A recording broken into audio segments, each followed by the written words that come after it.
room to grow, limitless opportunities. The future is Phoenix Bioscience. Join us.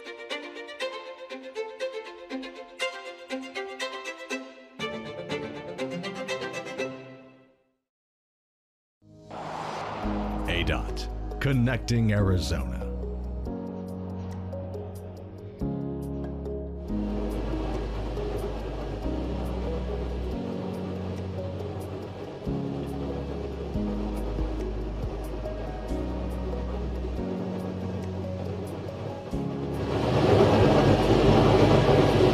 About 13% of Arizonans have little to no broadband access. And in tribal communities, it's even worse because about 95% of tribal communities simply don't have access to broadband.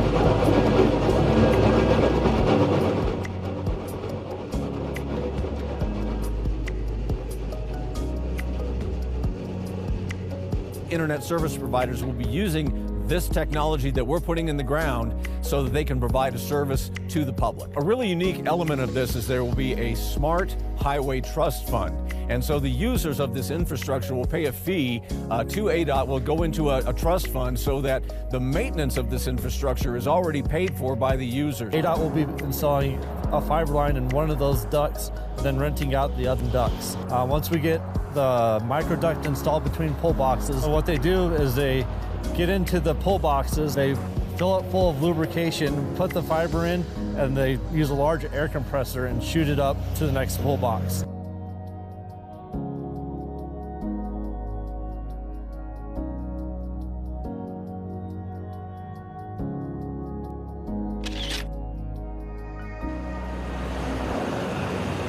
And so in northern Arizona, at some point in the future, we'll be looking at weather detection services that improve driver safety, that help drivers to understand what conditions may be coming up, whether it's snow, heavy rain, ice.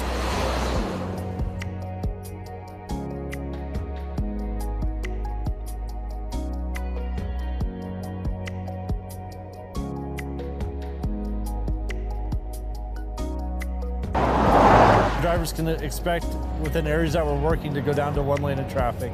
We will be reducing the speed limit to 55 miles an hour.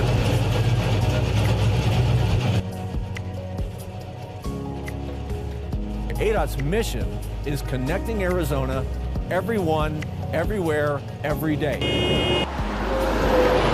When we think about that in terms of highways and freeways and so forth, and all that's true, but here's a literal connection for technology that is so vital. Having broadband technology is really almost as important as you would have a lot of other utilities in your house. It's just that vital. Rural and tribal communities deserve to have the access to broadband that anybody is able to have.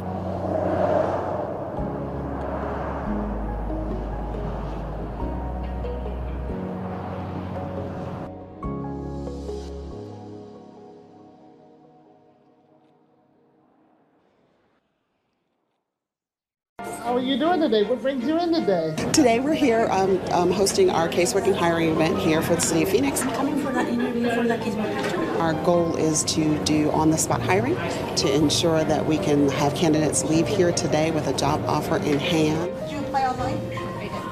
Or this event is a little bit different because they'll be able to come in, they'll be able to be triaged, they'll be able to sit down and go through an interview. They'll get an on-the-spot job offer for those who meet the qualification. This is kind of the description of what that role does.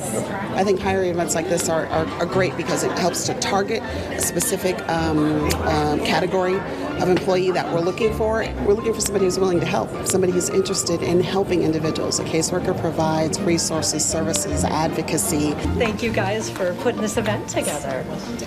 I think events like this are important for candidates because the hiring process is intimidating. It's really nice to come to a place where you have everything in the same place. You have your interview here and they hire you here on the spot, which is really nice. Thank you so much for interviewing for a caseworker position. We would love to make an offer to you to join our early childhood team. Thank you, Major Gallegos. Do you accept? I do. Wonderful. Well, welcome to Team Phoenix. Thank you. I'm very excited to start a new career in the city of Phoenix. Just think today was a great success. We saw a lot of smiling faces, so I think it was a real success, and I'm extremely happy for these people. Come to the city. Great place to work at. Good pay, good benefits, best benefits in town. Flexible hours. They have telework options. We provide very competitive benefits, including we recently expanded parental paid leave. We also have great opportunities to move around the city or move up. And the opportunity for training. You can go to college, they'll pay for your college. The community feel, your family, your home. You know, if you want to take care of your family, you want to take care of your community, this is a place to do it. We've really looked at our hiring processes because we know people, when you're ready for a career switch or a new job, you want to get to work soon. If you're thinking about making a career switch, I would really encourage you to consider the city of Phoenix. It is a great place to work, and you do essential work that helps America's fastest growing city every day. Well, welcome to Team Phoenix. Thank you.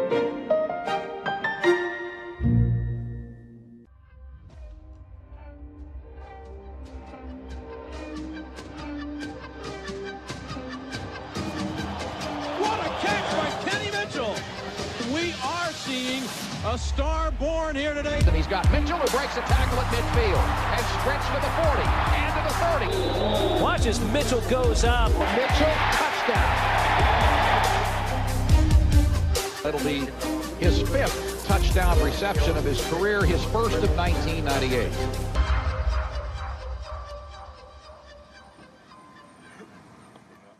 If everything you do prepares you for something else, Sergeant Kenny Mitchell is more than qualified to lead his squad at the Cactus Park Precinct. Squads are just like, you know, offense or defense. Same thing. It's a game plan. You know, before the game, you have, you know, certain plays you want to run, certain things that you want to get done.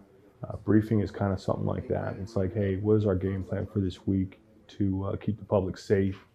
How are we going to attack certain problem areas in our precinct? Football analogies aside, you could also say Sergeant Mitchell was built for this job. The majority of the people that I end up dealing with are usually a little bit smaller than me.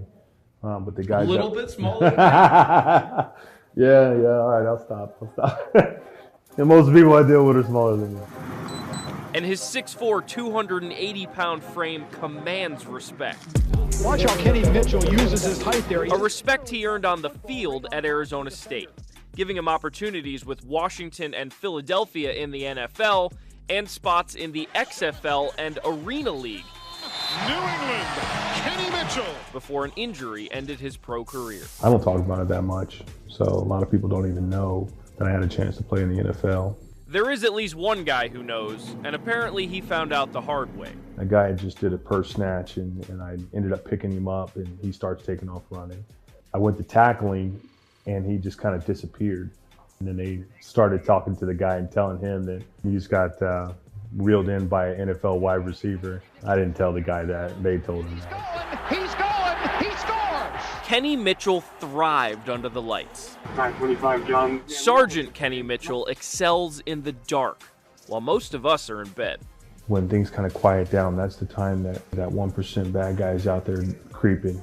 At night, you don't have as many people out because they are sleeping. So it makes it a little bit easier to kind of hunt those guys down.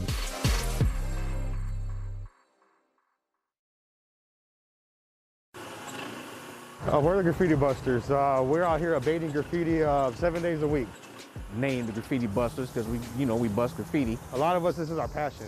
We love to remove graffiti to make our city beautiful. Our typical day is crews start at 6 o'clock in the morning. You know, we're a 7-day operation.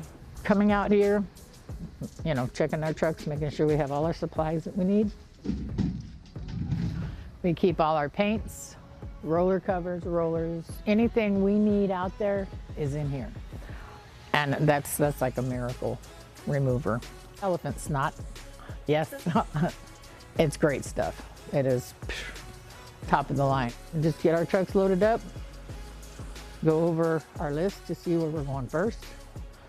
Try to get the oldest case first. We have 10-hour shifts, so in that process we may have crews may remove anywhere between 40 and 50 sites a day per person. So if you add that up, it's like almost 200 and something removals of graffiti that they do on a daily basis. It's a lot of graffiti to remove every single day. Pretty much everywhere. In the residence and common areas and underpasses and tunnels and bridges. graffiti that's on top of 2-3-story buildings. And the longer it stay up, the more graffiti accumulates. If you want your neighborhood to look nice graffiti-free, report it. If you report it, we're going to do our best to get out there within 24 to 48 hours to get this graffiti removed. Want them to call as soon as possible, you know, through one of our systems, you know, our graffiti hotline number. You know, they can do it on their phone, and then they also can, they can do it through email. Report it as soon as it comes up. The faster you report it, the faster we can come out and get it removed. You know, if we can't do it, we can supply the paint and all the other supplies that you need. Every color you need, we can do it. Get your people together, they can come and we can give them paint, supplies and all that. You can do one of those paint outs, you know, in your area. You know, and it's all free. Ready to rock and roll. When we do go out, we get quite a few citizens like, oh, I didn't know this exists. I didn't know this exists. Well, we do exist, and we're more than happy to help the citizens in getting their properties cleaned up. I like removing the graffiti. It makes me feel like I've accomplished something. And when people drive by and say thank you, you know, hey, that's cool. You got it. Yeah, it makes me feel good. It makes me feel great. Ghostbusters and graffiti busters.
911. Where is your emergency? Gunshot wound. It's a gunshot wound. Where? We had an intruder. We had an intruder. I was told that there was a woman that was shot inside the house, and as I arrive on scene, I am contacted immediately by a male that's standing at the door. Come on, bro. Come on. Who's all in the house? He wasn't really answering my questions, and I felt something was off. And then as I'm walking up towards the house, one of his hands disappeared, and that's when the gun came out.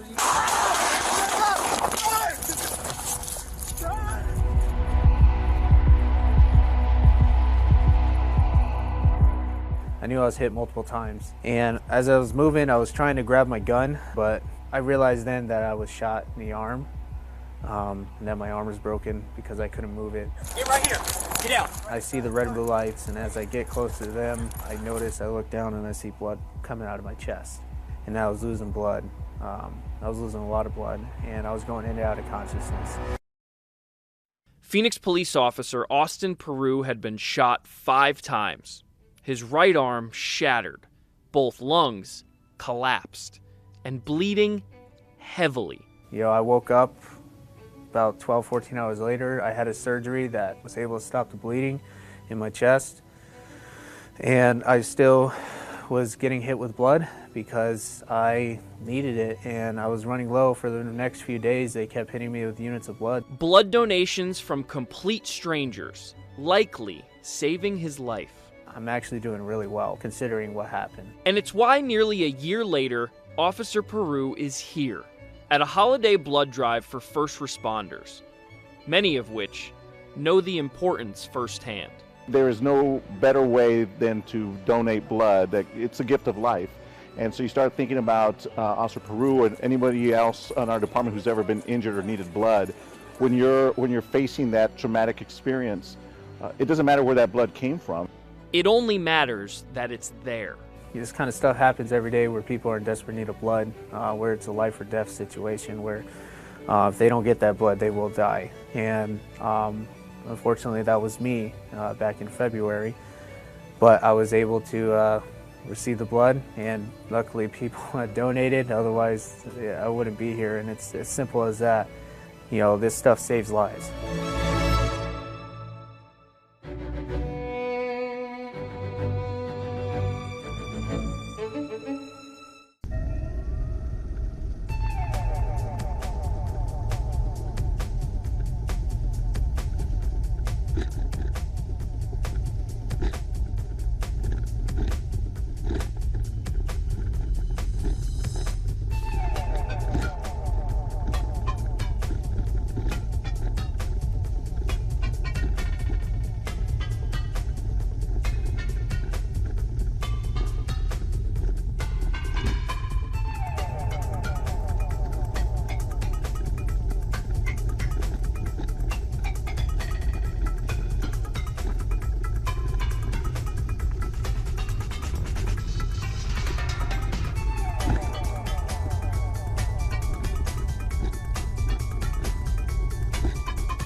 Good morning and welcome to the May 10th, 2023 Public Safety and Justice Subcommittee. I'd like to call the meeting to order and go to our city attorney for call to the public. Thank you, Madam Chair, members of the subcommittee. During citizen comment, members of the public may address the subcommittee for up to 3 minutes on issues of interest or concern to them. The Arizona open meeting law permits the subcommittee members to listen to the comments, but prohibits members from discussing or acting on the matters presented. Thank you. Do we have any public comments? We have 2 virtual speakers today for public comment. Our first speaker is Ramirez Chaudhry. Ramirez, are you on the line?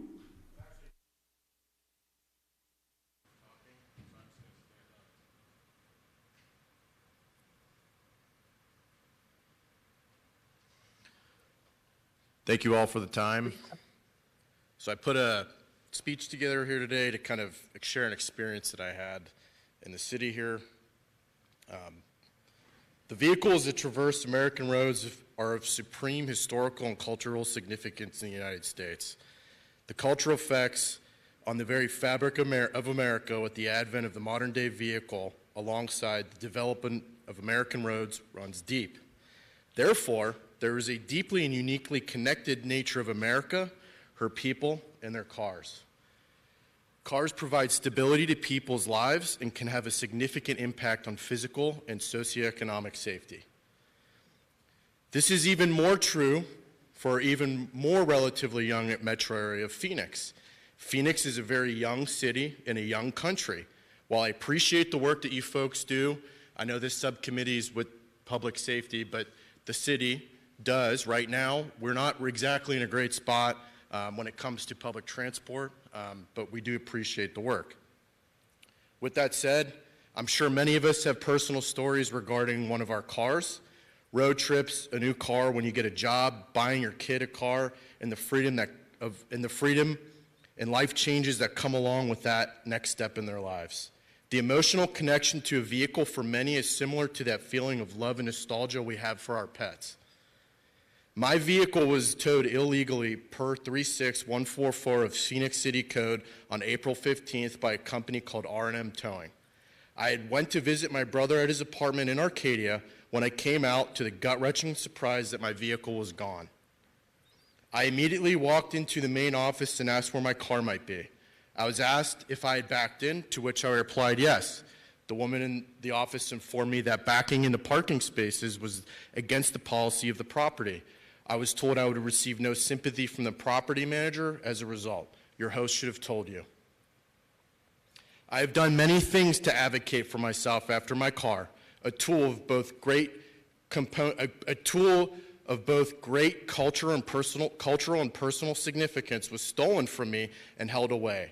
I went to the property management company and the towing company numerous times to let them know that their signage does not meet city code at the time of my tow.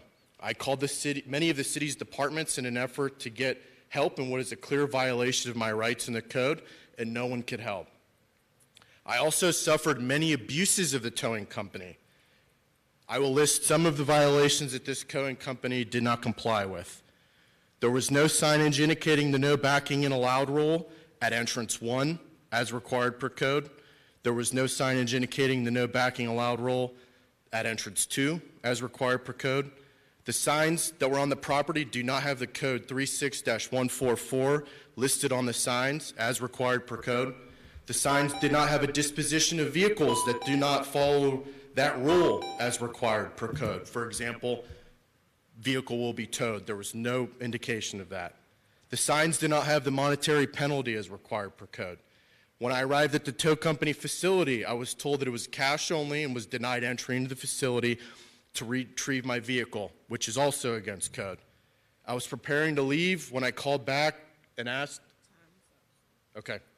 Thank you for your comments.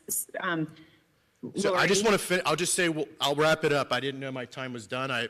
No one informed me of this. I'll just say this. With my story, I ask why the onus is so on the citizen, and it seems like these tow companies have immunity, and I'm now having to jump through the loops to, at this point, just get the right thing done and get an apology. And I'll stop. Thank you. Thank you, sir, for your comments. Lori, could someone please talk with this gentleman and see if we can provide some assistance? Yes, we can definitely do that, Madam Chair. Thank you so much. Do we have any more public comments in the general public comments? I know we have one for one of our agenda items. Yes, we have one more person joining us virtually. Carmen Terrell, are you on the line? They are not on the line. Okay, thank you so very much. We'll go to item 1, minutes of the meeting. Do I have a motion to approve? Move to approve. Second. We have a motion and a second. All those in favor, please say aye. Aye. Any opposed, please say nay. Hearing none, the motion passes unanimously. So we'll go to item 2, the reappointment of Phoenix Municipal Court judges and chief presiding judge.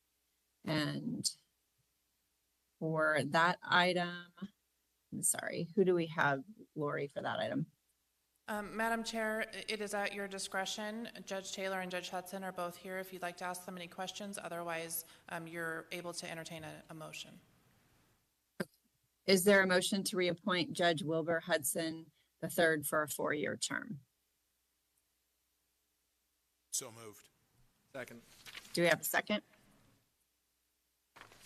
I believe it was Councilman Waring that seconded that motion. We have a motion and a second. And all those in favor of reappointing Judge Wilbur Hudson III to a 4-year term, please indicate. Aye. Aye. Aye. Any opposed? Hearing none, the motion passes unanimously. Congratulations, Judge Hudson. Is there a motion to reappoint Judge John Taylor III as Chief Presiding Judge for an annual term expiring June 30th, 2024? Move to approve. Second. Motion and a second. All those in favor of reappointing Judge John Taylor III as Chief Presiding Judge for an annual term, please indicate by saying aye. Aye. Aye. Opposed? Hearing none, the motion passes unanimously. Congratulations, Chief Presiding Judge John Taylor. Okay, thank you so much. We will go to item 3, which is the Block Watch recommendations. And for this item, we have Assistant Chief Charmaine Osborne and Chair Carmen Arias.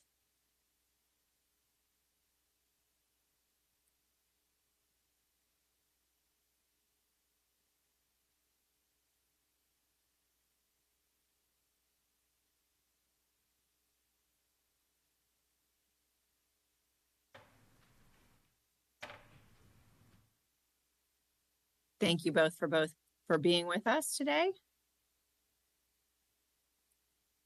Thank you, Chairwoman. Good morning, Chairwoman O'Brien and members of the subcommittee. I'm Assistant Chief Charmaine Osborne, and I'm the liaison with the Chief's Office for the Neighborhood Block Watch Grant Program. Also seated at the table is Ms. Carmen Arias, who currently sits as the chairwoman of the committee.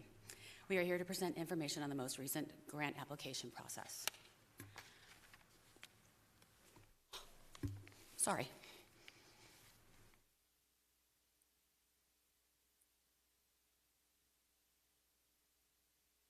There we go.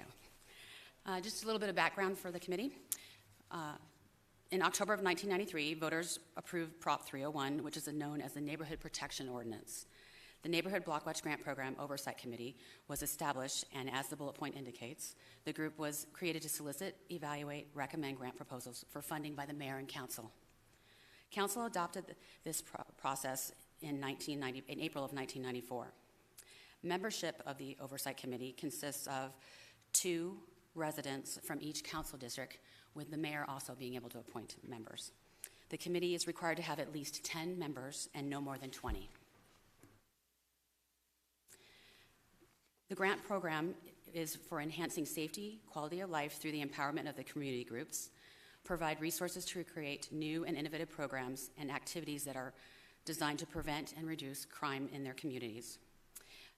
Applicant eligibility is based on any neighborhood block watch group, neighborhood organizations, additionally homeowner associations, educational or faith-based organizations, and certain nonprofits, as well as the City of Phoenix departments may also apply as a co-applicant.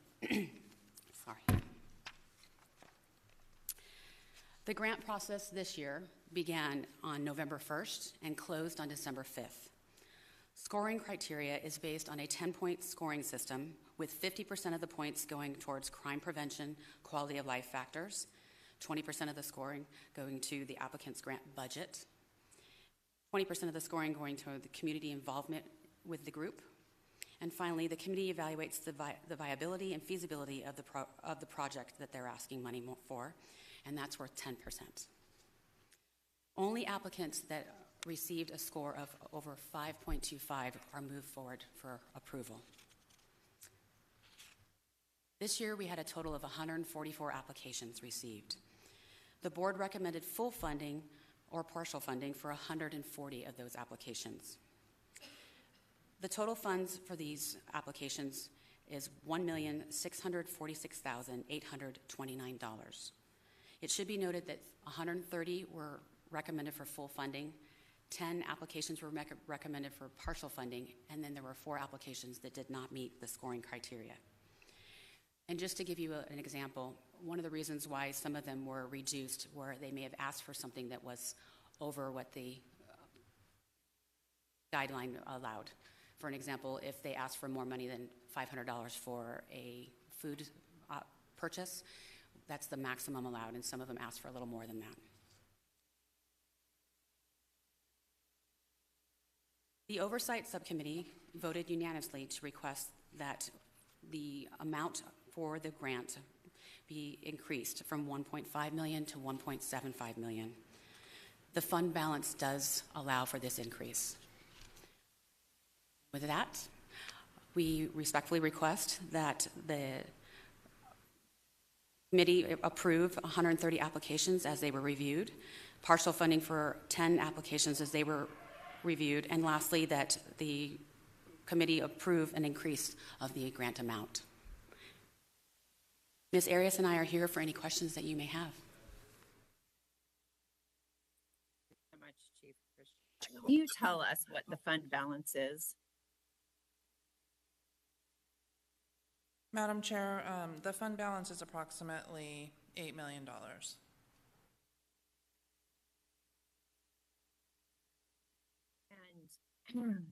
And I'm curious, based on the information we were given about block watches, could the block watch fund amount be used for the gated alley program?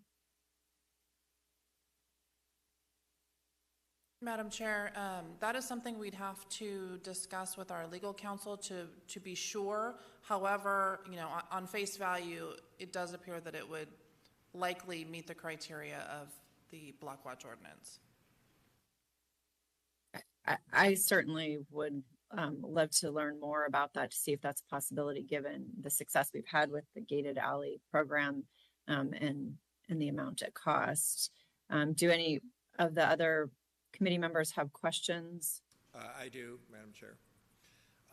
So if we're going to include the gated alley program, then I think we've only done this once, but it's something I've harped on for sure, and I think Deb Stark as well. The drainage or the tunnels that go under areas like Cave Creek Road, I was thrilled we finally found a way. I don't know why it's different than the gated alley gated alley program, because it was the same general principle. You had people living in the alleys who don't belong there. You had people living in these areas under the streets that don't belong there. So they put in finally a gate over on Cave Creek Road, and within a month somebody sawed through it or cut through it with a hacksaw or a bolt cutters.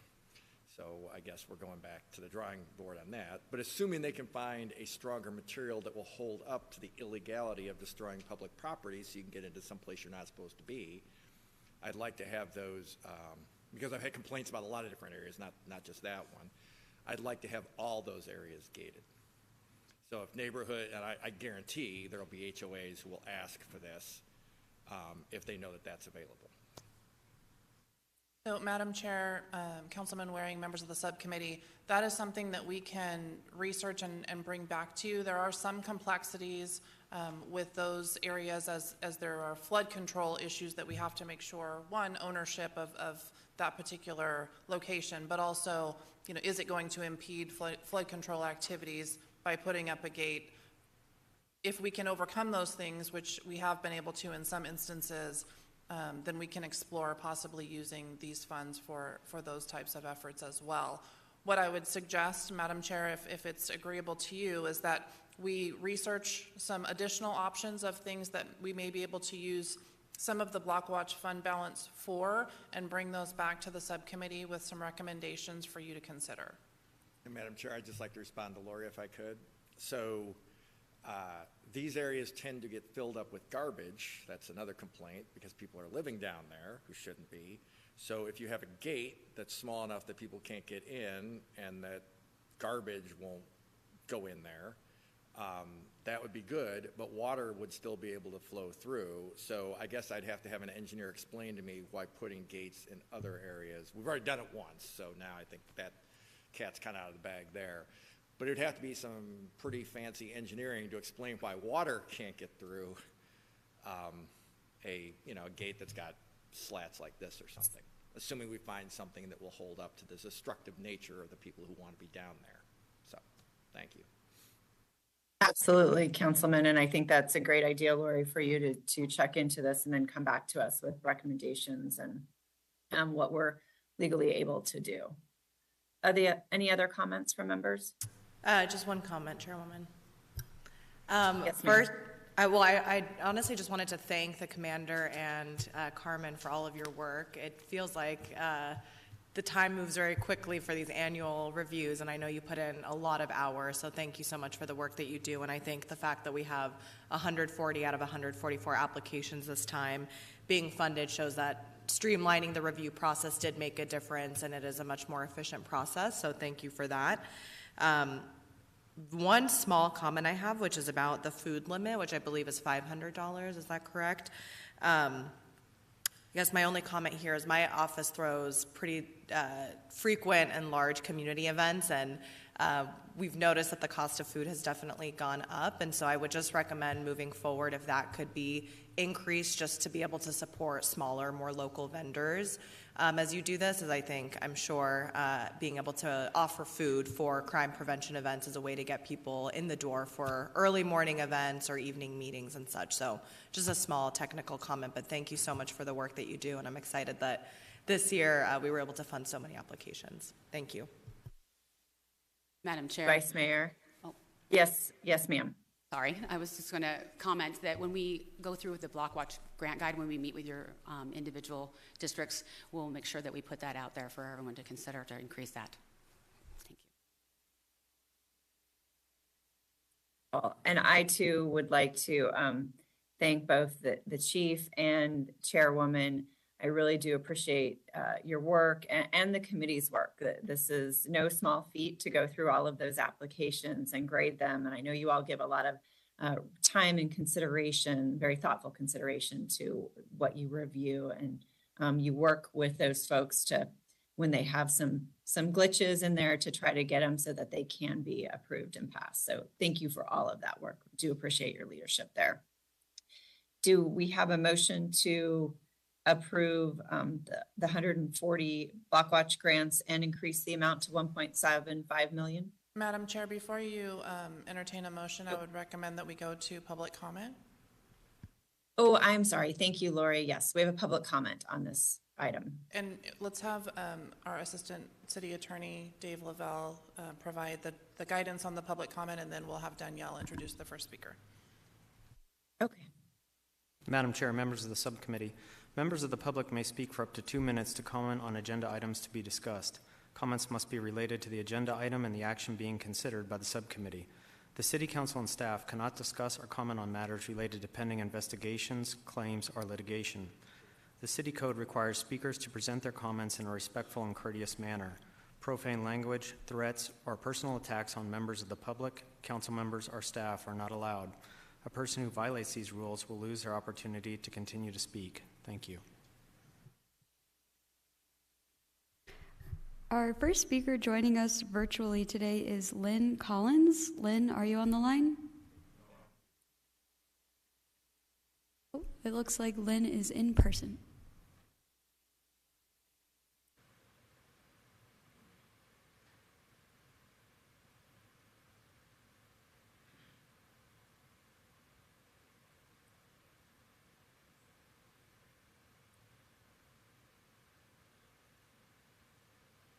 How everybody doing? My name is Lynn Collins. I went to ASU. I played 11 years. My organization is the Collins Sun Devils. We've been taking this. We've been around for about 12 to 13 years. We've been helping kids in our program. We put 25 kids in college. So what happened is we get kids to come to our organization, and maybe they can't afford to pay. So we try to raise the money. We use the block watch to try to help for our tournaments and different things like that. And so I'm just trying to get where the committee can change their mind on our grant. Now, the last 12, 13 years, like I said, 25 kids went to college, may not went to big schools. NAA, IA is junior college, and it's been working out for us. We try to get it where kids are after school, they can come to our program, don't have to join gangs, don't have to do anything like that. Within our time, we try to help those kids. We have mentor, which I have David Booth, Jameer Jackson. Jameer Jackson is a top 100 influential black men that's part of our organization that call and talk to the kids. And we just try to point them in the right direction. Teach them respect your elder, respect in school, get your grades. We look at your grades. You don't have the grade, then we try to get you a tutor. If we can't get that, then we try to mentor, and I try to come around and try to help myself. So with this program, it helped us a lot in the last 12, 13 years, and we just want to see it keep going. Thank you.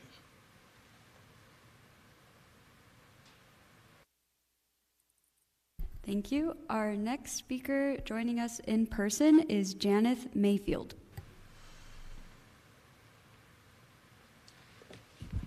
Thank you so much for the opportunity to be here today.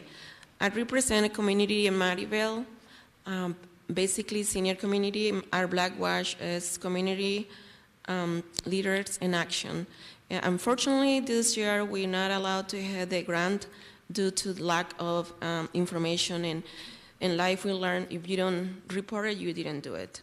So I like to appeal and see maybe we can keep going with this program. A little bit background, in 2014, I was leading senior housing around 43 area in McDowell with 1,200 seniors. 2016, two of my seniors crossing the street, they got hit and they died. We start working with Laura Pastor Council, District Number 4, and we finally get in 2020, after so many studies, SPHAMs, doing a lot of patrolling. Finally, in 2020, we got the traffic light signs by 1617 North and 45th Avenue. That was a lot of work for my senior community. Last year at our game event, we had 1,700 people at the same area. And guess what? No one get, not even hit, no collisions, no accidents. So I like to focus the attention now in Sueno Park. Sueno Park, they used to use for communities. It's really, really sad to see how they've been destroyed. A lot of homeless camp out, a lot of littering, and it's very impossible to use natural resources for our community. Keep in mind, we have Phoenix Manor, Casa Primavera, we have Hacienda del Rio, a lot of housing they're using for yoga, they're using for walking, all this stuff. So we like to focus and do more patrolling with our group. Thank you so much.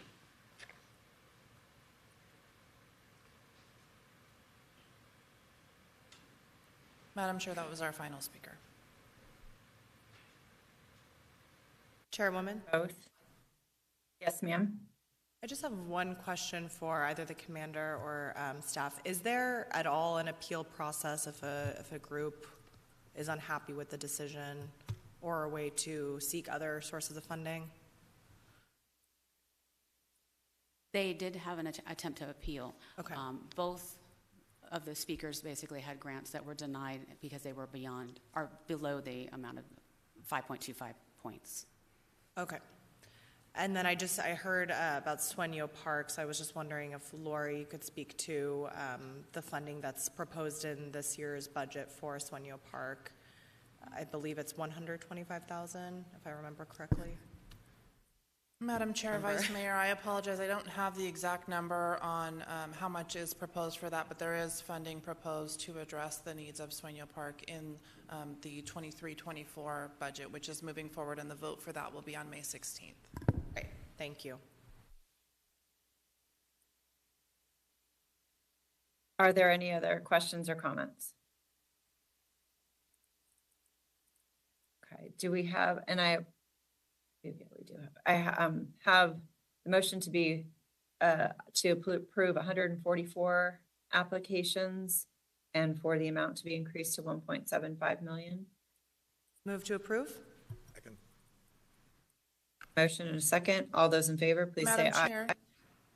Oh, yep. I want to just make a clarification. Are you making a motion to recommend the 144 or 140 as proposed by staff and the committee? Oh, I apologize. I misread my paper. So the recommendation from staff is actually to approve all 144, which would be to include the two of the folks we just heard from speakers. Is that correct, Lori? No, ma'am. The recommendation is to approve the 140 that the committee recommended to move forward. There are 4 that are not. 4 that were denied, yes. Which include that the was 2 what speakers today. So the motion I asked for was for the 140 that were recommended for approval at 1.75 million. Okay, thank you for that clarification.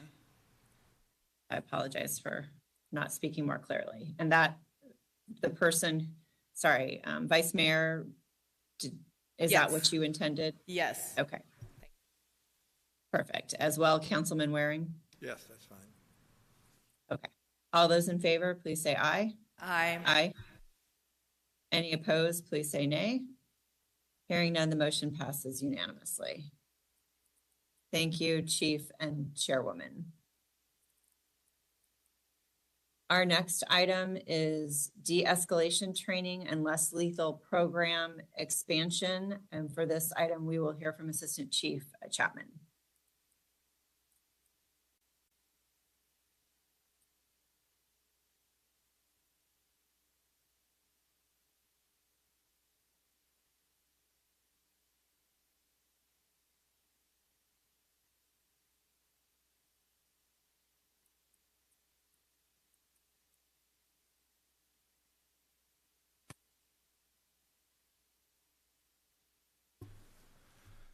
Good morning, Madam Chair and members of the subcommittee. I'm here today to provide an update on the de-escalation and less lethal program. By way of update, in November of 2022, Chief Sullivan provided a 4-pronged plan focused in these areas, specifically for patrol briefings, training on time, distance, and cover, arranging for national best practice scenario-based training on de-escalation, reviewing the department's use of force policy, and expanding the department's less lethal program. With respect to the national best practice scenario-based training, we are currently utilizing ICAT, which is Integrating Communications Assessment and Tactics. This nationally recognized evidence-based training was developed by the Police Executive Research Forum. It incorporates classroom and scenario-based training modules, has a critical decision-making model embedded in the curriculum. To date, we have trained 14 instructors. We began this training in April of 2023 with our field training officer squads, and we anticipate a 16-month training regimen to get everybody in the organization trained. With regard to our less lethal program, some of this has been previously presented, but these are updated numbers and metrics for the subcommittee. We initiated a pilot program from October to December of 2021 with a pepper ball and a 40 millimeter platform. This was done as a way of continuous improvement to make sure that we are consistent and contemporary with the modernization of all of our tools. We presented this program to the community groups prior to kicking off a pilot program. In February of 2022, we reached back to that same community group and updated them on the pilot program, the metrics, and some of the scenarios that were involved. That community group recommended department-wide expansion, and we have been expanding that over the course of the last 18 months. The two platforms I was referencing this is the CTS Pen 40 millimeter. This has as you can see in the bottom left-hand corner, a rubber foam baton that is shot as a projectile from that platform. It has greater accuracy over long distances. It's more compact and lightweight as opposed to our previous iteration of the stun bag shotgun. It allows officers to deploy with it more often. The national average response for a stun bag was for us to utilize 4.7 rounds per incident to gain compliance. With the 40 millimeter platform, we resolve those in 1 to 2 rounds. The other system is a pepper ball gun. By way of picture, you can see that it looks very similar to a paintball gun. Very similar mechanics and deployment. This is effective from distances up to 150 feet. Again, allowing for greater distance between officers and people that they are dealing with, allows time for them to make critical decisions. The versatility of this platform can be used as both an impact weapon and also as a chemical irritant. If you will, if we have somebody hiding in a bush who, for example, is a bailout of a car, instead of sending somebody in or a canine into those bushes to get somebody, we can saturate the area with a chemical irritant, which inevitably produces the desired effect, and they come out to us. The program metrics, part of the training requires the officers to update their use of the training after every deployment or discharge. And we have deployed with these two platforms 6,342 times.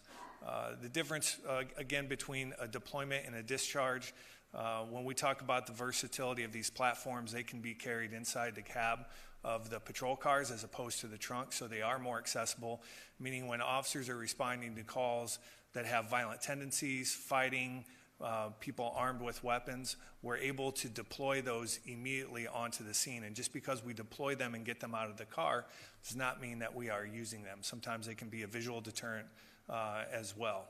And so when you see the difference between our deployment and our discharge rate, we're discharging the platforms at about a 10% rate of the times that we deploy them. And we are utilizing the pepper ball significantly more than the 40 millimeter, and that is in part based on the versatility of that being used as an impact munition as well as a chemical irritant. The next slide provides a precinct breakdown of where these platforms are being used and the number of deployments that we have had with them. You will note on the chart that 700 and 900 are in square boxes. Those are our numerical identifiers for precincts. You will see 700 is the Mountain View precinct and 900 is the Cactus Park precinct.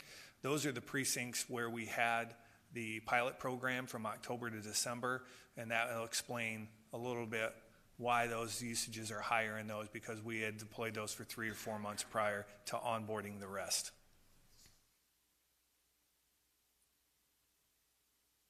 The less lethal training requires operators who carry the 40 millimeter to attend a 40-hour training course. Embedded in that course are de-escalation techniques, crisis communication, policy, and law. In addition to that, there is some hands-on training with the platform, of course, and some scenario-based training. We require these operators to recertify every quarter, and during that recertification, we provide classroom and practical exercises as well as legal updates.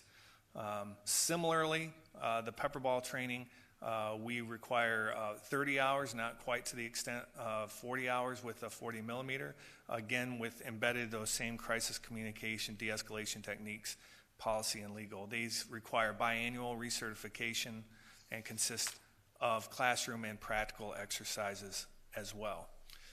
Currently deployed out on the street, we have 101 pepper ball systems and 56 40 millimeter systems spread throughout all 7 precincts.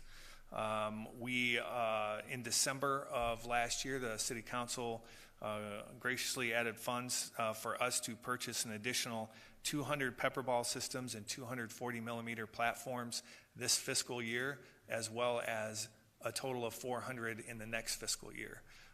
We ordered those in January. As I sit here before you in May, they're not all here. There's a number of vendor issues, part of that being when we sunset the stun bag program, several other agencies across the country did as well, and they are adopting the pepper ball and the 40 millimeter as well. So it is the supply and demand along with some still supply chain issues. Importantly, these platforms are 1-to-1 ratio. So 1 pepper ball per officer. We do not share these systems within them based on the training required. There's some sighting mechanisms and that. So those are the amount of people that we currently have out on the street. I always like to provide some real world examples of how these have been used out on the street. July 12th of 2022, officers arrived on the scene, reference a call from family members about a suicidal subject armed with a knife. Upon arrival, they were able to observe the male subject still holding the knife. Other officers attempted to communicate with the subject while evacuating family members to an area of safety. Once all family members were safe, the officers utilized distance and cover, allowing for more time to de-escalate the situation. The subject continued to make threats to harm himself. The 40 millimeter launcher was deployed, which caused an immediate change of behavior, and the subject was dropped the knife and was taken into custody and provided services. On February 23rd, 2023, officers responded to a call for service regarding a person firing a handgun in the air. They located the subject upon arrival, and he refused to obey verbal commands and refused to show his hands. He repeatedly reached into his waistband and underneath his clothing, inferring that he was reaching for his weapon. Officers deployed pepper ball rounds, utilizing both an area of saturation and direct impact method to change his behavior.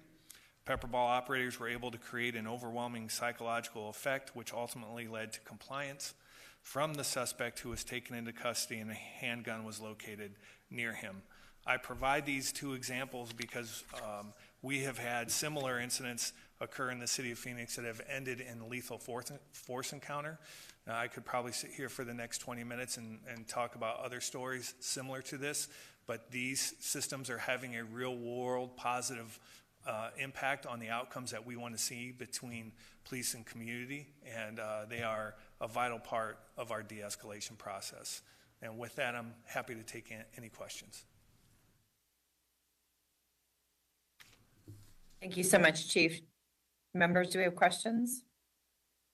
Madam Chairwoman, I do. Go ahead. Thank you. Thanks, Chief Chapman.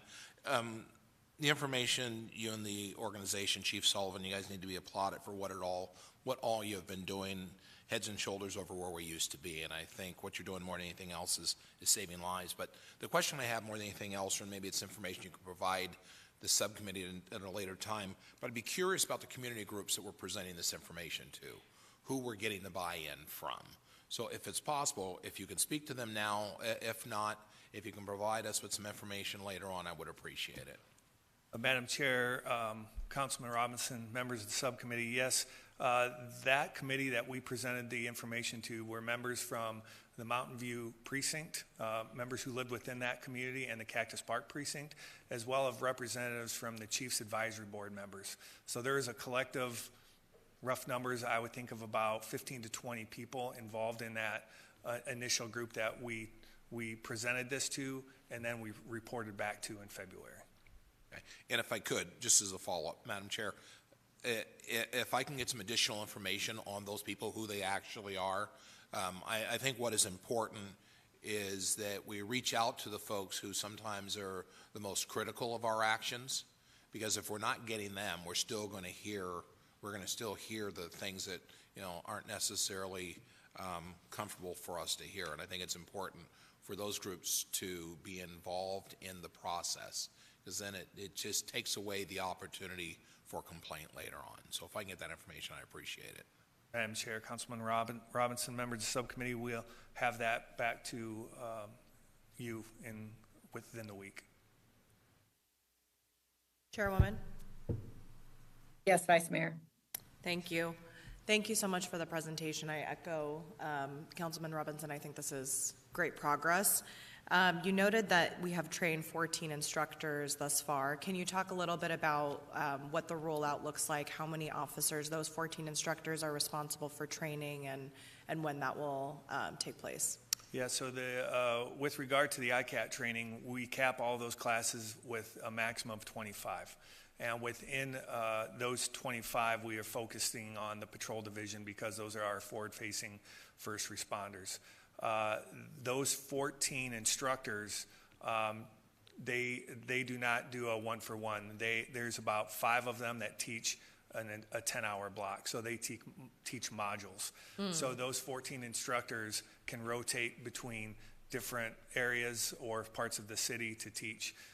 Those 14 instructors were identified from a train-the-trainer process that the Police Executive Research Forum conducted out here. Now that they have been trained, we can add additional instructors throughout the course of training, which would allow us the opportunity to provide more classes. But if you will, they have specific expertise in certain functional areas, and we want them to be the subject matter expert when we teach some of these areas of de-escalation. Got it. Okay. And then is there a timeline or goal of eventually training all of our officers? Yep, sorry for the formality there. Madam Chair, Councilwoman Ansari, yes, we're trying to get everybody in the organization trained within 16 months. Okay. That timeline can elevate up or down based on additional instructors or other organizational needs, but that's the plan as we have it scheduled out over the calendars currently. Wonderful. Thank you.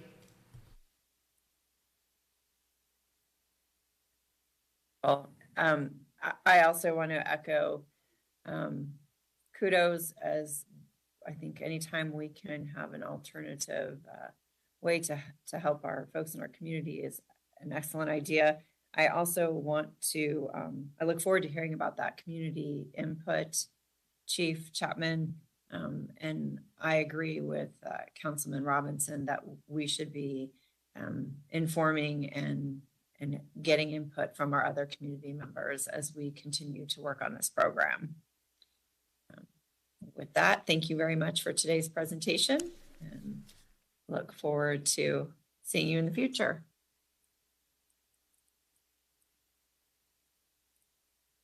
Our next item is Fire Department Challenges and Mitigation Strategies Update.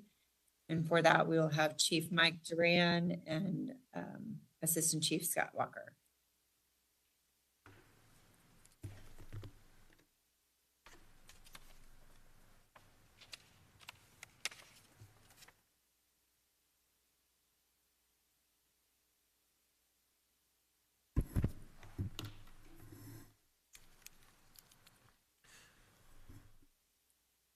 Good morning, excuse me. Good morning, Madam Chair and members of the subcommittee. Thank you for having us here this morning. Chief Walker is going to provide what we feel is a positive updates on some of our mitigation strategies that we've been working on over the last several months since we were here presenting. Some will show a direction of our organization regarding the hiring of personnel, implementing more resources, an outlook for fire station locations, and demonstrate where we are seeing improvements with call volume. And this is all the direction and support of this committee, our city manager, Mr. Barton, and assistant city manager, Ms. Bays. I would also like to acknowledge that I'm very proud of the men and women for their work and commitment to these improvements and their efforts for continuing to work within the labor management process to help us move forward in these improvements. But these are not only our firefighters, these are also the work of our civilian staff that show up every day to support these plans, our operations, and serve our community. So I'm sure you'll be pleased to see some of the results that we have here today. And with that, I'll turn it over to Chief Walker. Thank you. Thank you, Chief Duran. Good morning, Madam Chair, members of the subcommittee. Thank you for the opportunity to be here today and to present to you really the mitigation strategy and the impact of that strategy on the challenges we presented to you back in the November meeting. So I want to start by recapping what those challenges were. First, we have seen an increasing demand for services or calls we're responding to or incidents we respond to. We traditionally see an increase year over year, but over the last couple of years, we've seen a significant increase in that rate. Staffing challenges. COVID really identified some of the gaps in our system, and we're relying on overtime to backfill our apparatus to meet the minimum 4-person staffing, something we needed to look at. Increasing response times. This is something we've seen year over year to the point where we have raised this now as a high priority issue for us. Significant training needs. As we look out into the next 5 to 10 years, we know we're going to have significant needs to train additional firefighters and paramedics in our system. System capacity needs. As that demand for services increased, unfortunately that capacity has not been able to keep up. It has lagged behind. That is a challenge for us. So what is our strategy and what has it been over the last 6 months to have any impacts? First, our focus has been really bringing those diverging trend lines of growing demand for service and capacity back together. We want to better manage that demand for service while we have time to build up capacity. We knew no one solution would address the challenges. It was going to take a multi-pronged process to really have any real impact or any significant impact on these challenges. We knew we'd have to prioritize solutions. We would not have the funding, the time, or the ability to implement everything at one time. So we wanted to make sure that as we implemented, we were going to have the greatest impact on the challenges as we went through the process. We are the proverbial data-driven organization today. I've talked about this, and we've talked about this several presentations in the past. We use data to drive decision-making. We are an objective organization and really try to quantify what we do and how we do it. We will continue to be innovative, and we have been. The Phoenix Fire Department is known for innovation, known as a leader, and we wanted to use that through this process, and we have. And finally, our strategy has been throughout this time is customer service has been and will be our priority. We are here for the community, we are here to serve the community, and we want to make sure that is always our priority. So, what have we been doing? First, increased staffing. Through support from Mayor and Council, our City Manager's Office, our budget and research staff, we have been able to have a real impact in staffing. So, just in this fiscal year alone, we've added 15 full-time positions for Station 72 up in the northeast portion of the City of Phoenix. We've been able to add 4 full-time positions as rover firefighters. This directly impacts our staffing every day. We've been able to add 24 full-time positions for Station 62 that's going to be built in the southwest portion of the valley. We hope to break ground on that very soon. We'll be able to hire, train, and utilize that staff now until the station is ready. We were able to add 7 new positions for a new rescue or ambulance, which will be dedicated to Sky Harbor. The benefit of this is it will eliminate the need for other off-airport resources to have to respond at the airport, again, increasing capacity. We've retained the 27 full-time positions that we had received out of the SAFER 2019 grant.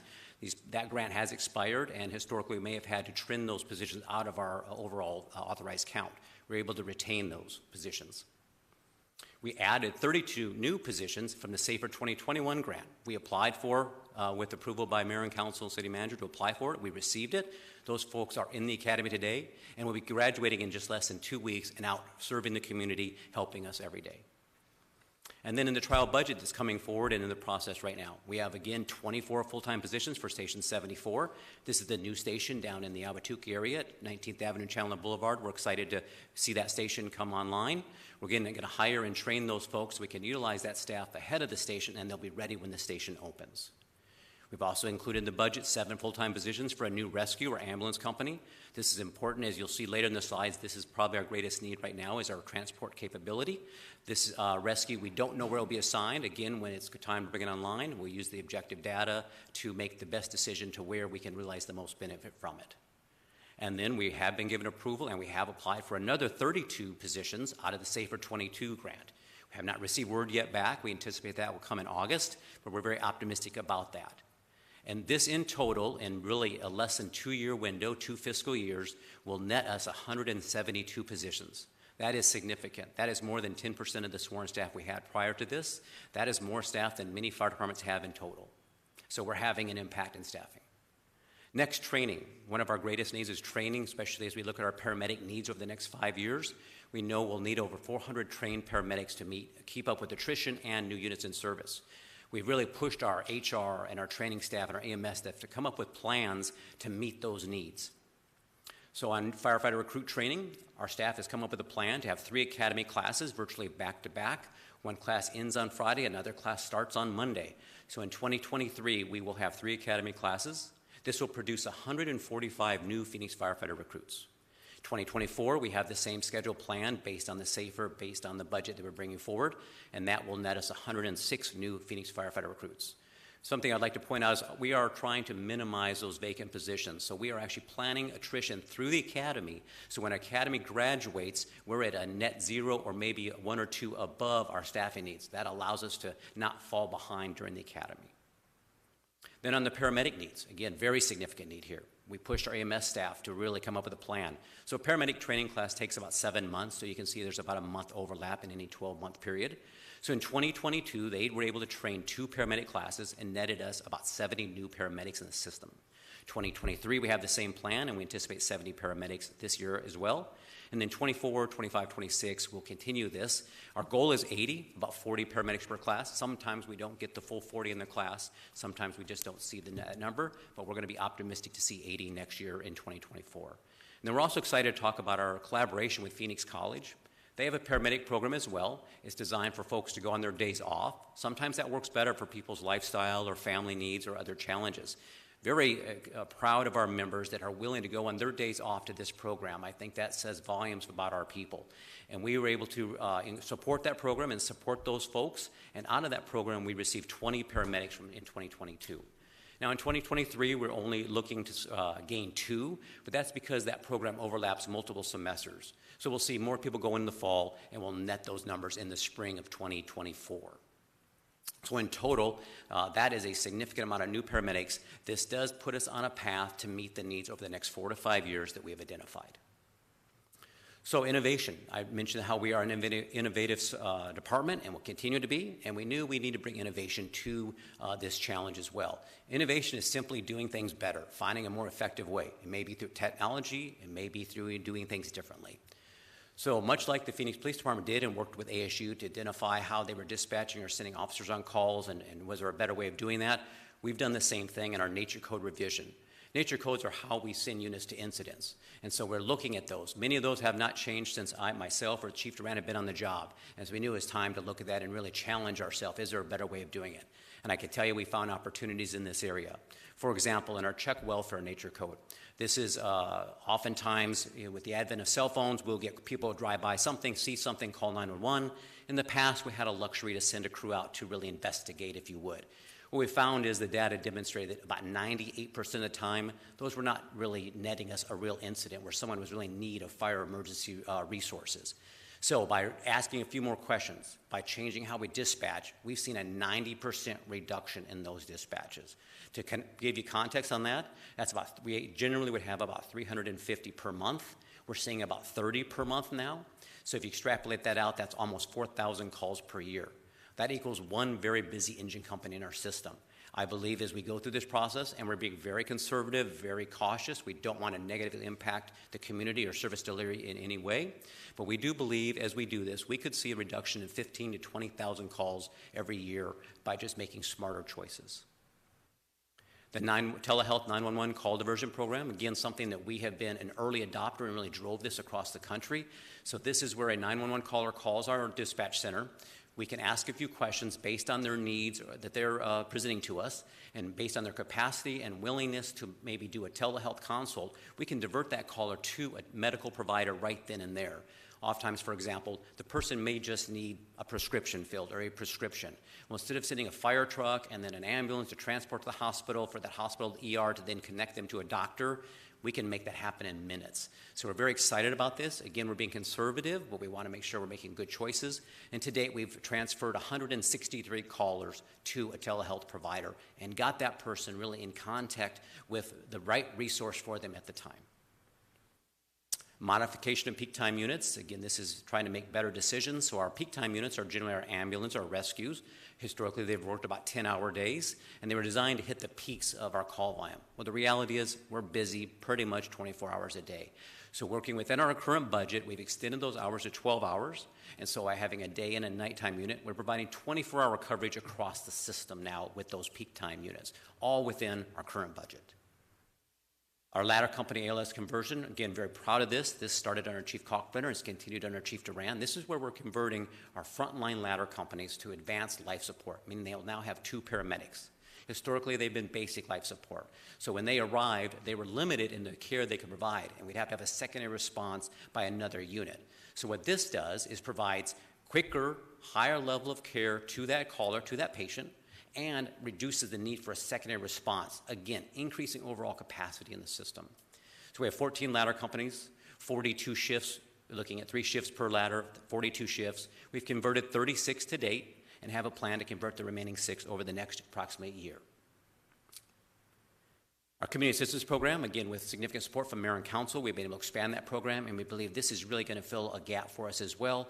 There are many people that call 911 that we aren't the best solution, but we're oftentimes have been the only solution. And so now being able to connect folks to the right resource using the CAP will help us manage that demand for our service and get people connected to the right resource as well.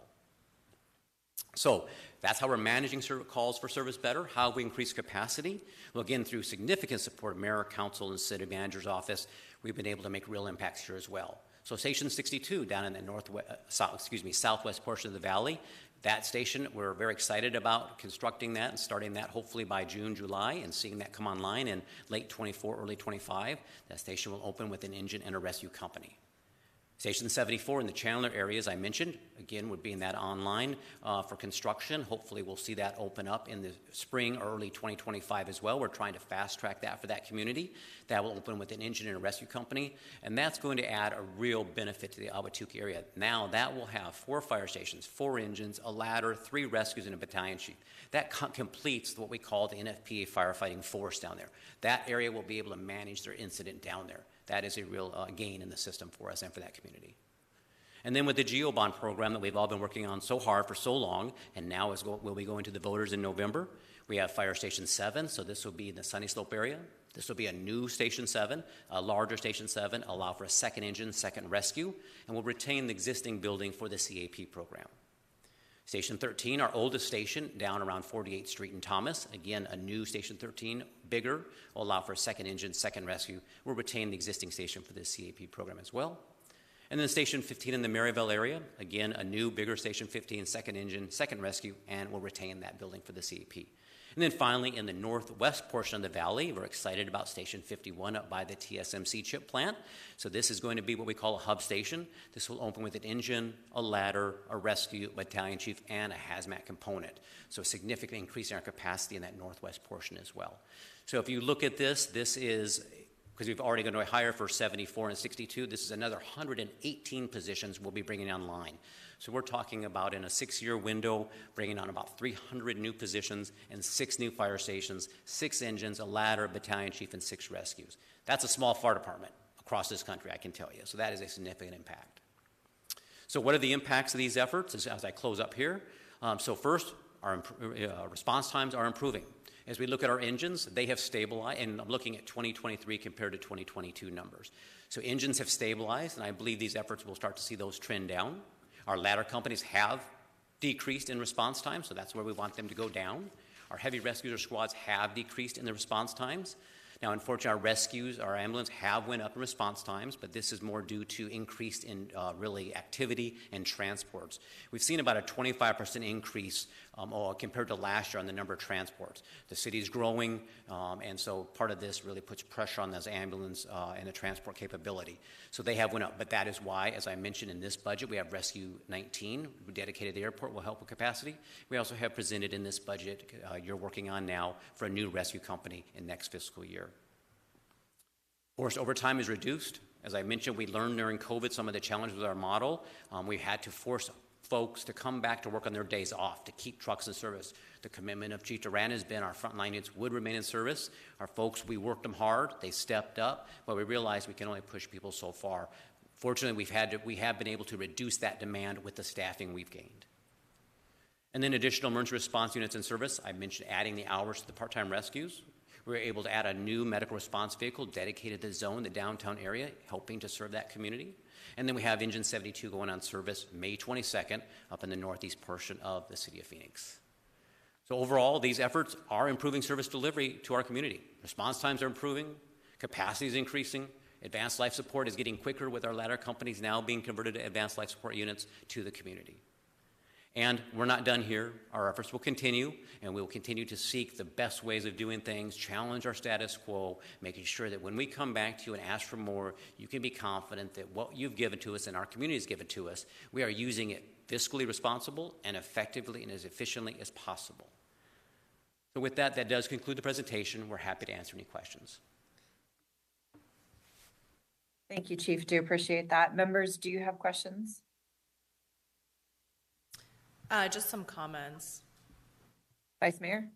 Thank you. I really just want to say thank you to Chief Duran and Assistant Chief Walker and your entire department. It's based on just the way you gave the presentation and giving us, percentage improvements in the number of, full-time employees, and you're clearly looking at everything from a data perspective and looking at data-driven solutions, and it's really, really appreciated. I also want to thank you, Chief. I hosted a community meeting in Central City in my district on Saturday, and last time we had this meeting, there was a specific request to hear about the CAP program, and so we had DC there, and she gave a great presentation about the CAP program. And of course, residents are always concerned about response times, but I think this presentation clearly shows that with the new fire stations, with the new employees, you all are working really, really hard, and we're trying to be supportive in that. So thank you for just the work that you're doing and the fact that you're looking at this from all vantage points. It's really appreciated. Chairwoman, I have a comment also. Robinson? Okay, thank you.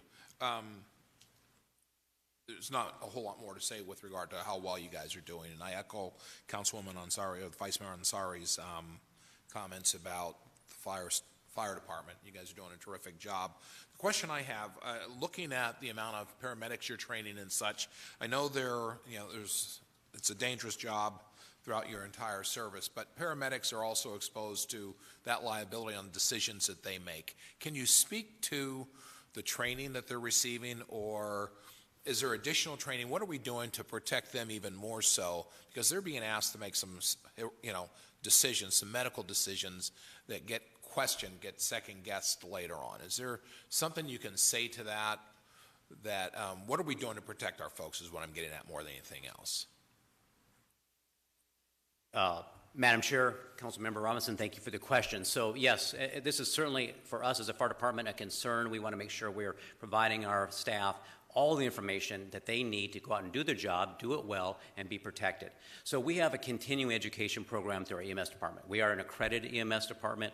Our training is accredited. We have regular training sessions, so we keep up to date on real-time issues and challenges. We bring in, for instance, Assistant Attorney Dave Lavelle, who's with the fire department, and our attorneys into our CEs to really brief our folks on trends we're seeing across the country and remind them of why it's important to follow protocols, follow the proper procedures. We're very familiar with what Arizona Department of Health Services expects. Our policies and procedures are updated regularly and reviewed to make sure they are most current and up to date so that we are providing the information and good guidance to our folks.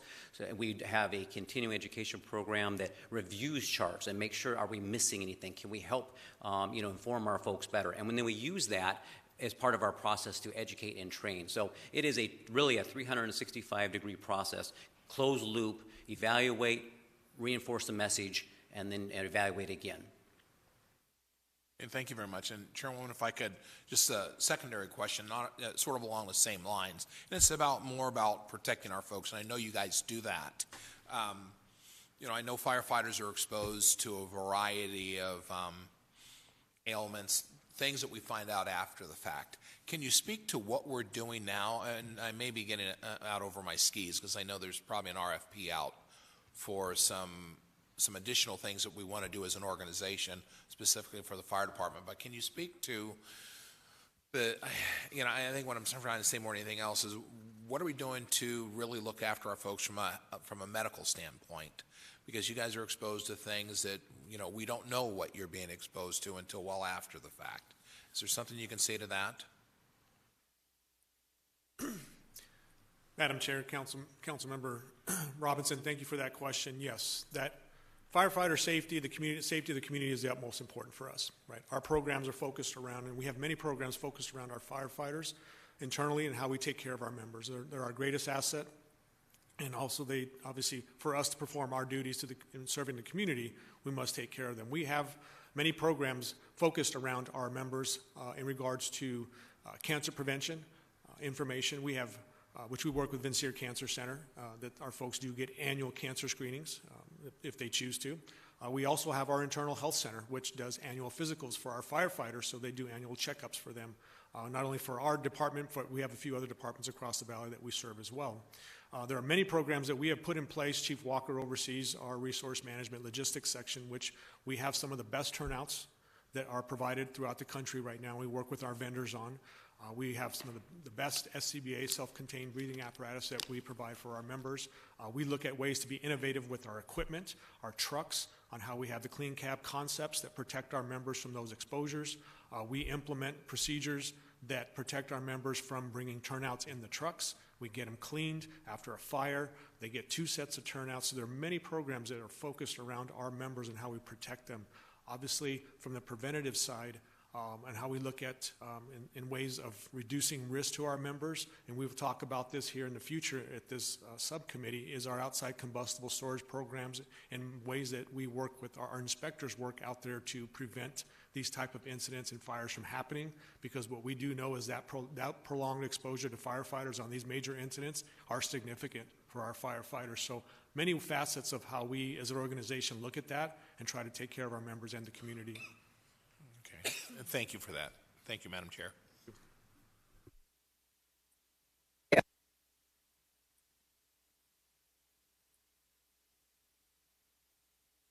Madam Chair, we're having trouble hearing you. Thank you. Thank you for today's presentation. I'm excited to hear that we are making forward steps and progress to decreasing our response times. I'd love for us to come back maybe in November or give us an update on those response times so we can see what that's looking like in another 6 months as you get more of your folks on board.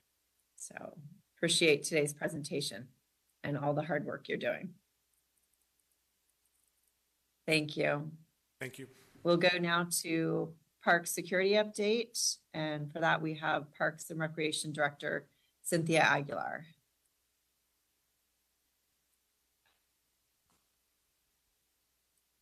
And Madam Chair, with Cynthia is Assistant Parks Director Martin Whitfield as well.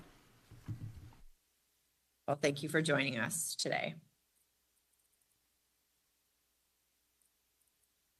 Good morning, Madam Chair, members of the subcommittee. I'm Cynthia Aguilar, Parks and Recreation Director, and with me, as Lori mentioned, is our Assistant Director, Marty Whitfield, who has been primarily overseeing the pilot program on behalf of our department, and will be here to help me answer any questions that may come up. We are here again to provide you with an update on the Security Services pilot program. On November 2nd, the Phoenix City Council approved a 6-month pilot program to use overnight security services at 12 park locations to address negative behaviors and security concerns in parks. Staff immediately began to negotiate and amend the existing citywide security services contract with surveillance security. The contract was successfully amended in January, and security services began on February 8th. As part of the approved pilot program, 2 unarmed security personnel rove between the selected park locations between the hours of 8 p.m. and 10 a.m. 7 days a week. This provides 14 hours of roving coverage. I do want to note that due to limited staffing when patrols initially began, patrols were taking place for an 8-hour period overnight as more security guards were onboarded. The security provider has secured the number of guards needed to provide the full scope of work. Therefore, as of April 24th, they have been conducting the patrols for the full scope of work, which again is the 14-hour shift between 8 p.m. and 10 a.m. Most city parks are closed between the hours of 10 p.m. to 6 a.m. Depending on the amount of time spent in each park, security personnel are able to visit each park about 3 to 4 times during a typical shift. Roving occurs in three distinct geographic zones with 4 parks in each zone. This slide will show you how these parks are broken up by the security vendor in zones. So in Patrol Zone 1, the 2 guards are patrolling between Cielito, El Oso, Cesar Chavez, and Maryville parks. Zone 2 is Pierce, Perry, and Los Olivos parks, as well as the Cholla Trailhead. And then Patrol Zone 3 is Cortez, Washington, Paradise Valley, and Sunny Slope Park. These parks were selected based on the number of park ranger visits, number of trespass notices issued, and the number and types of citations issued. Cholla Trail, slightly different, was selected based on challenges with residents entering the trail outside of trailhead hours, which are sunrise to sunset. The roving duties for security personnel include conducting foot patrols within each park, educating the public on the code of conduct, inspecting park amenities, checking restrooms and gates where applicable, submitting daily reports that are then reviewed by park rangers and park staff, via the Parks Department relaying information to us that then goes to the Office of Homeless Solutions, contacting park rangers when needed, and then calling Phoenix Police for emergencies. Common observations since the pilot was implemented in February include security personnel finding people in the park after hours. And this is occurring pretty much on a daily basis. Many times the individuals may be actively using drugs, or security is finding drug paraphernalia. Security personnel are also finding vandalism in the park, such as graffiti, broken electrical boxes, broken or damaged lighting and sprinkler heads, as well as small fires in the park. They also come across people using park amenities outside of their intended purposes. Examples include things like people skateboarding on park amenities, such as picnic tables, benches, or tennis courts, or camping under a ramada. And they're also finding many vehicles in the park after hours, and this includes both attended vehicles and unattended vehicles. In terms of preliminary outcomes of the pilot program, security personnel successfully have been educating the public on the park's code of conduct. We hope this will help them better understand our park rules in the future. We're also seeing a decrease in incidents of vandalism in these parks, and we've been able to quickly address vandalism that is reported by the security personnel in their daily reports. Maintenance staff have also reported less trash and debris in these parks when they arrive in the mornings for their shift. Overall, we are finding that people are generally responsive to security personnel. Based on data through the month of April, out of 685 encounters, security personnel have called park rangers on 1 occasion for assistance with the large group of people refusing to leave the park who had an active fire, and this was during the time when park rangers were still working, so they were able to call park rangers versus police. They, out of those 685 encounters, have requested police assistance a total of 22 times. Most of these are related to them encountering larger groups of people refusing to leave. Many times they're actively doing drugs in the park as well, or they include individuals who they have encountered in the park before and are repeat individuals in the park after hours. They've also contacted emergency services 4 times out of those 685 encounters. 3 of those were related to people that they found unresponsive in the park, which appeared to be drug-related. They were able to get services and call 911 for fire to respond, and 1 was for a fire nearby, not on park property. In terms of next steps, the pilot program is scheduled to continue through August 8th. Included in the proposed city manager's budget is funding to hire 14 park rangers and a supervisor who will work an overnight 3rd shift in parks. Currently, we're also evaluating how to best address the transition period between when those park rangers would be hired and security services would potentially end. And we're also looking at whether or not we need to extend security services in parks beyond August 8th. That concludes our presentation. We'd be happy to answer any questions. Madam Chair, can I ask a question? Of course. Thank you. So the results of this should be a surprise to no one. I guess my overarching question is, how fast can we hire more people to do this kind of work? Expand, or not expand the zones, probably add zones where the parks are closer together, because I'm familiar with maybe not the exact location of each one of these parks, but they're not right next to each other either. I understand the travel is off times, but still, you know, if it's 10 miles between parks or something, you still got to drive that. So when you're doing that, you're not observing the behaviors that are egregious. It's absolutely way past time to take back a lot of our city facilities. I would include libraries in that as well, although the behavior I've observed there has been better of late. But still, limiting it to the parks, I mean, I've just knocked on one door too many where people are told me there's no way I'd take myself to the park that's walking distance from my house because I find needles or what have you. I guess for people who came and told us this was a bad idea, you know, these guys had to call the police 22 times. They found 3 people ODing. That's not what you want in any neighborhood or certainly on any city properties. That's crazy. I'm also not surprised. I'm not surprised you're seeing less garbage and really everything here. So frankly, I'd already say declare success and expand. This is an excellent use of taxpayer money, and we should be doing more of it. And for people who might argue, well, people have to live in the parks because they have nowhere else to go, you're not doing them any favors when they're ODing. You're not doing the neighbors any favors. You're not doing them any favors. We got to help people, give them an incentive to change their behavior. And one way to do that is say, you can't do that here. This is crazy. I did have one specific question. So it's just come up in the last few days. Do we have any rules about apparel in the parks? Specifically, this has come up at Costco. This has come up at my gym. Just in the last couple of days, people were discussing it. The messaging on T-shirts, also on cars, but certainly on T-shirts, has a more of an edge to it than it might have in previous generations. And people are definitely noticing this. And you know, these parks, to my mind, we're really building them, as far as I'm concerned, for kids, and then working our way backwards from there. So if you're the person who's putting your political messaging with the F-bomb in there in big, bold letters, I don't really want my kids seeing that.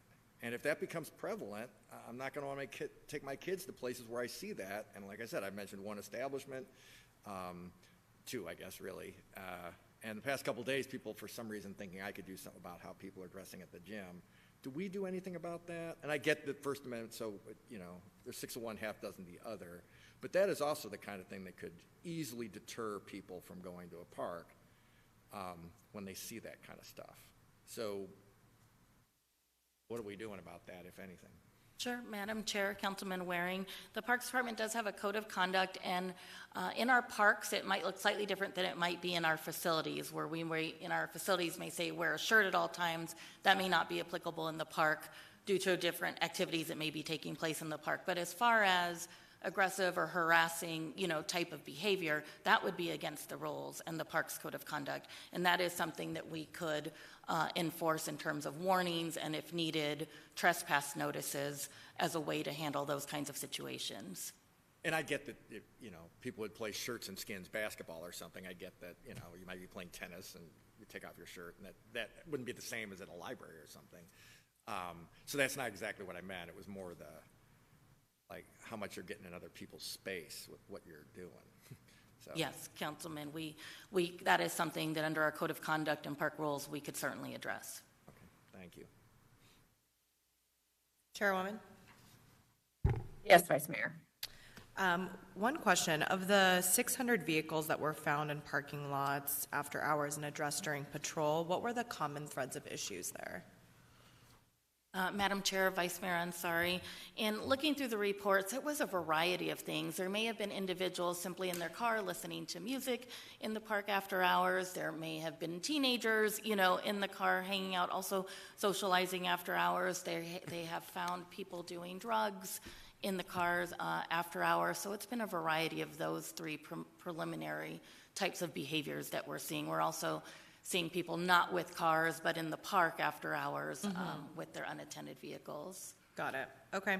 Well, I guess I'll just reiterate again how happy I am that we have the new park ranger shift in the proposed budget. I think that's great. And again, feedback that I have gotten from community members. We just, again, had a Central City meeting with about 50 residents. People were thrilled about the new shift for park rangers, so that's great. And then in terms of continuous park code education and connecting people with the right resources as quickly as possible, I think interdepartmental strategies that you guys are implementing will be very effective. And then finally, again, I think the reason why I think it's clear that this is effective, and that's why the evening park ranger shift will be great. I think when we're talking about programs that we're looking to implement, like the Narcan training and others, having in-house folks who are experts and investing in our own employees is the way I would prefer to go. I just actually attended a local union meeting last night for AFSCME, and just generally, I think just the sense among employees at the city when talking about contracting out, whether it's in this department or anywhere else, the quality is not as good. And that's the sense I have gotten when talking to city employees who often don't get to relay their feedback directly to a city council member. And it's feedback that we don't often hear. So again, just want to see that investment. I'm excited that we're going to try to expedite the hiring process for those individuals. Thank you. May I ask another question, Madam Chair, unless Councilman Robinson has one? Councilman Waring? Yes, thank you. Is it possible, I don't want to make extra work for you guys, but I am curious, in here, in your outcomes, I see savings. Vandalism down, so less things to fix, right? The park apparatuses are extremely expensive. Graffiti, you got to send somebody out to paint over, or whatever the graffiti happens to be. Trash pickups should be, frankly, more efficient and move faster if there's less trash. So is there a way to balance savings versus the cost of this program? In other words, is it paying for itself, or is it paying for part of itself? And if it is, that just behooves us to do more of it. I don't see any downside here whatsoever. And is there a way to track, once we start doing this, is there an uptick in productive uses of the park? Are people more willing to go there? Once word kind of spreads that, hey, it's a safe place to go again. I'm not going to step on a dirty needle, when I take my kids there. And people have actually brought that up too. That's not something I'm just making up. So if that's something, I'd love, Madam Chair, a report whenever it makes sense to give us a report where you might have numbers like that, but I definitely think that would be something worth doing, for sure.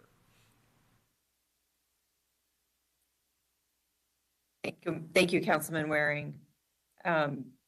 Yes, I also think this program has been a great success. My residents are thrilled at the change in particularly Cortez Park, which is in District 1 and had the highest number of calls. So I look forward to hearing more about how we address the transition period and potentially continue this past August 8th. While I do support our third shift park rangers, I want to ensure that, as I said before in the budget policy meeting, that we continue this forward progress in making our parks and communities safer for our residents.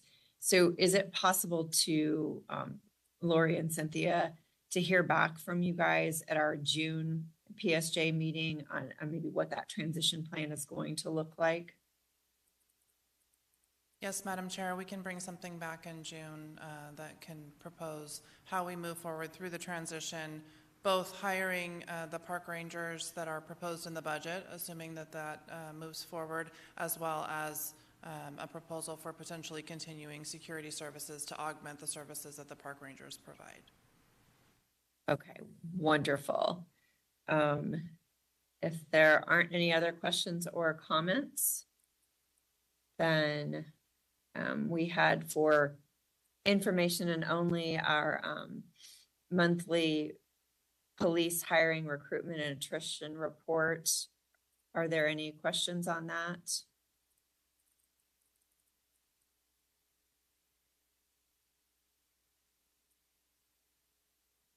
Do we have any additional public speakers?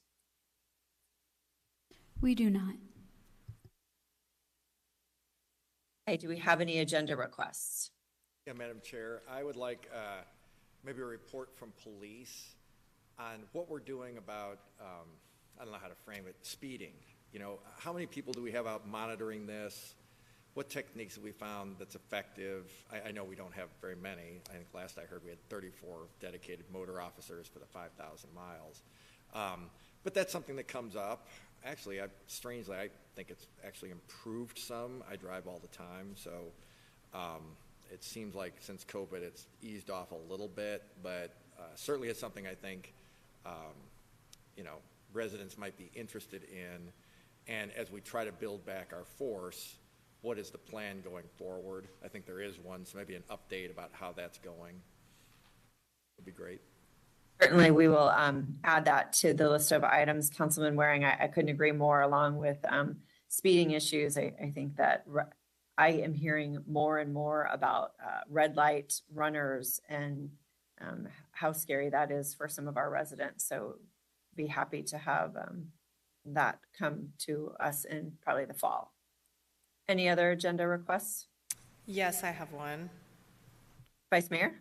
I would like to request an item for discussion and possible action regarding Phoenix's current policies regarding animal cruelty and tethering to be on the June agenda if possible. Yes, ma'am. It is scheduled for June, Vice Mayor. Oh, perfect. Thank you. Of course. Happy to do that. Anybody else? Okay. Hearing none, then I think, Lori, we're good to adjourn? Yes, ma'am. All right. We are adjourned. Thank you all.